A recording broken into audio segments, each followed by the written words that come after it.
Hi there, welcome to this build of a 49-inch wingspan Diamond Demon, a lovely vintage model from the late 1930s, and we're going to be running it or powering it with this pre-war 1940s Bantam 19 spark ignition engine. Now in the previous three videos we've got the sort of the bottom half of the fuselage finished now. We've got the nose section done, we've mounted the engine, we've got half a diamond, and in this video we're going to be building up the turtle deck, so putting on three formers on the back here to give us that lovely diamond shape, and we're going to be building the cabin section at the front, and hopefully we'll get the nose finished as well. So essentially at that point the fuselage will be more or less finished, and we'll need to start thinking about building the wings and the tail and the fin.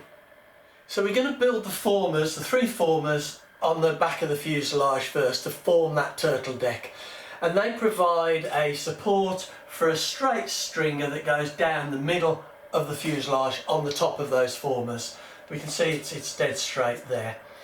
Now we've got, shown on the plan, these three triangular pieces, but as with all plans I'm not going to trust them, so I'm going to do the first one and the last one, and then the middle one I will make up by eyeing, or make the height by eyeing up the first and the last, just to make sure they're all dead straight. I don't want to make up all three and then find that one is too low and I don't get that dead straight stringer along the top, because that is crucial to the look of this plane. And these triangular formers are forming the top half of the diamond that we've already created on the bottom of the fuselage. Now I'm making these formers up out of some quite nice soft light 3/32 2.4mm balsa, trying to keep the weight down as much as possible. I know they're not very big, but it all makes a difference. Now when we're making these we need to be aware that these formers shown on the plans aren't quite wide enough for the fuselage based on the plan view of the fuselage on the plans, so we need to widen them up just a little bit, as we did when we did these bottom formers. Right, I've now got these three formers done and the terminal piece here for the turtle deck. Now you need to be careful you get this in the right place and take the measurement off the plan of the fuselage, not the side elevation. They are different, and if you take the side elevation you'll find that this terminal section here where the tailplane goes on is about 5mm too short, so take it from the plan. These formers, boy, they are fiddly and awkward to do. The templates are as good as useless really. They're okay for measuring the height, but you can take that off the side elevation of the plan anyway. The width is different. When you come to do the centre one, I've drawn up my own template of what I wanted based on the measurements from here. So I've got that done now. I've got the formers glued in, but I haven't done the stringer. As you can see, I've just removed it, and I'm not going to put this in or glue it in until I've done the cabin, because this splits from here either way to either side of the cabin, and I'd like to glue this all at the same time because this joint here is going to be a weak spot and I want to make sure I get it strong. So what I'm going to do now, I think, is put this on its side, and I need to make up the cabin section. Well, we're going to build up this cabin side actually onto the fuselage itself, rather than as suggested on the plans. It says here build two cabin sides over the plan, and then somewhere else it says you stick them onto the fuselage. I think far better to do it actually build it directly onto the fuselage, and by doing that we can make sure that we've got the rear of the fuselage here at the right orientation for the fin, and then we put this top piece on like I've pinned here, which gives you the correct orientation for the wing. So then the incidence of the wing is correct in relation to the tailplane. If we build them independently and then stick them on the fuselage, I don't think it's as easy, but we may end up with them at a slightly different incidence. So we might as well try and get them as the plan and hope that's right. So I've got balsa building board plan, I've got this top piece pinned down already for the angle of the wing, and now all I need to do is just fill in these bits as 1, 2, 3, 4 pieces, and these are 3/16 with some what looks like 1/8 here for the windows. So I'll do the one side, turn it over, and then we'll do the other. Right, well I've now got these 4 pieces glued in, and it couldn't be easier doing the sides of these onto the plan like this. And now I'm just putting in the corner pieces, and you can see there's a bit of a radius on there, bit of a curve to give the window sort of an interesting shape. If we put those in just with straight edges at the moment, I've just cut the angle for that one there, and then we can go around and we can just use a round sanding stick or a bit of sandpaper and just put those radiuses on there.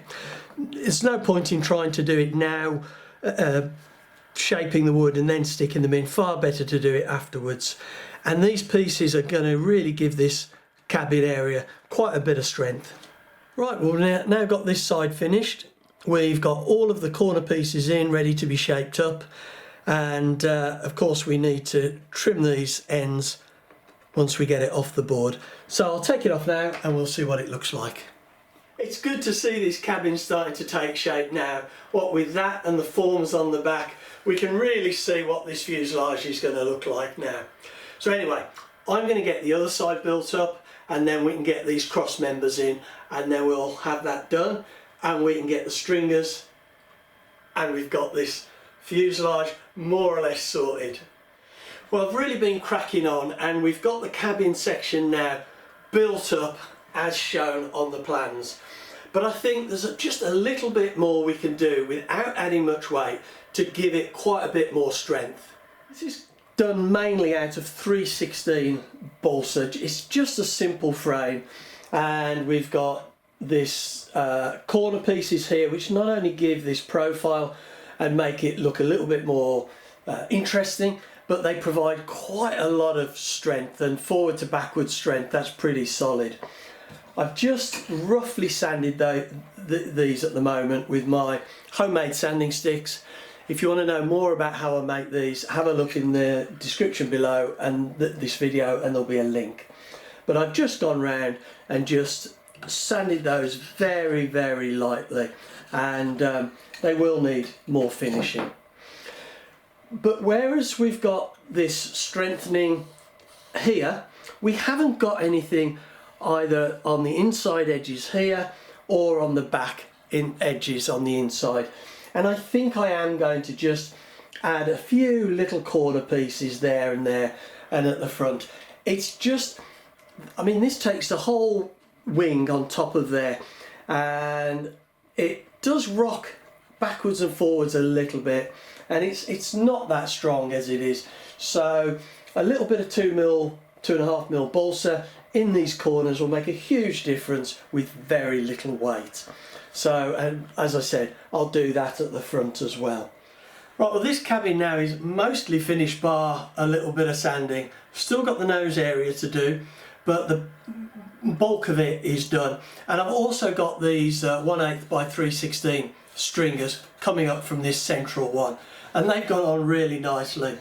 And I've just followed them at the same kind of 45-degree angle, and then just touched them in with a piece of sandpaper with a sanding stick, just so they kind of line up with this cabin now, and hopefully you can see. I did think for a while about how I was going to tie those in coming at an angle and meeting the cabin. Even thought about putting a twist in them. You've got to think about what it's going to look like when you get the covering on, but I think just following them through at 45 degrees has worked out just nicely. I've put in some supports underneath because that was just a butt joint onto there, and so that will give quite a lot of strength, as will, I've just put a little bit of a support on the underside there to strengthen that. On the back of the cabin you can see I've got 4 corner pieces. Now the whole point about these corner pieces is there's very little weight, they will give quite a lot of strength, and I've put them where you won't see them. You won't see them or looking in the cabin, or you may do if you're really stretched to look in through the cabin windows, but you certainly won't see them through the covering. I made them so the covering will be clear of them, and so it doesn't ruin those lovely lines. I've also put a couple of corner pieces on the front of the cabin there, and because they'll be seen, I've just rounded those off, and now they look like they belong. I've got to put some 316, I was just looking for a piece on my bench. There's some 316 that goes in the top there and gives that some strength along these sides. It doesn't really show on the plan how far down here, it just shows a short section with a bit of a wavy line like it's being cut.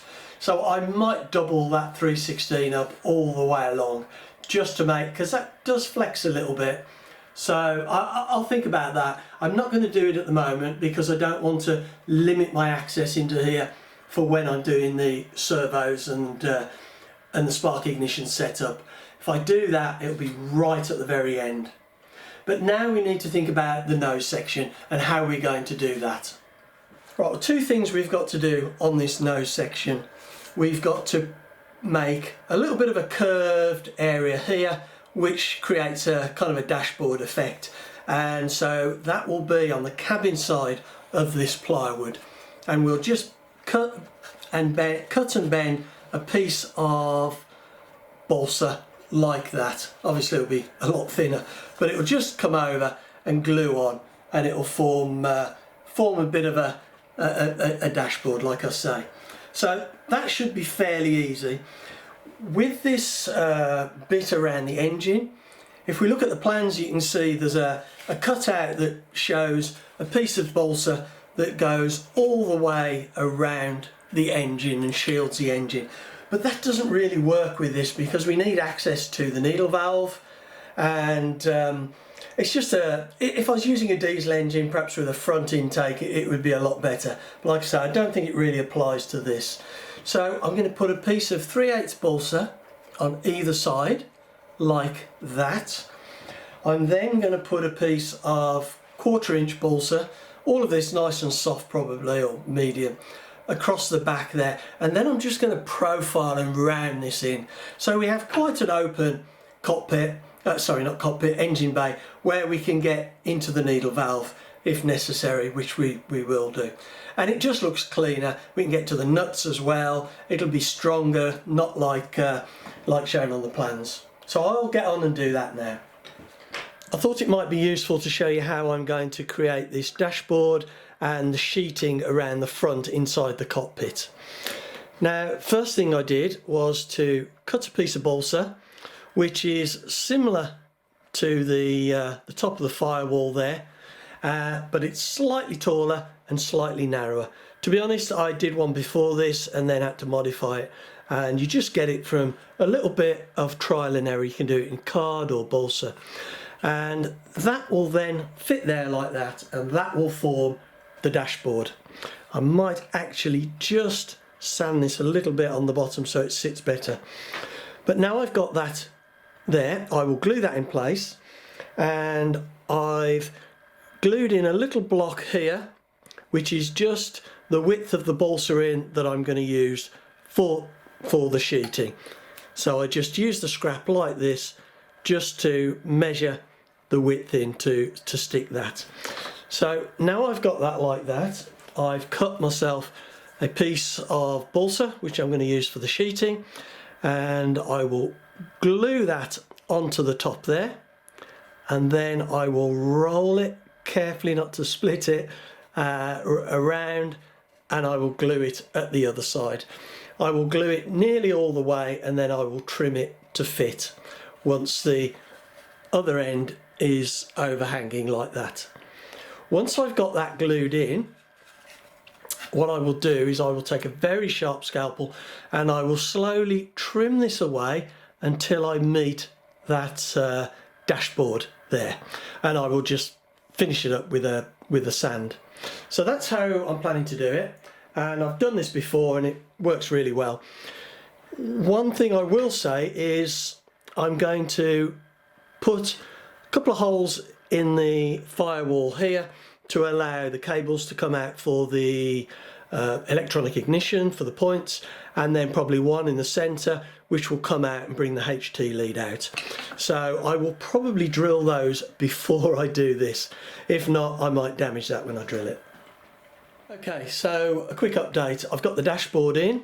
I'm just gluing this curved piece around now, and I've got right to the very last bit, and I've trimmed it with a scalpel, but it's still not quite right.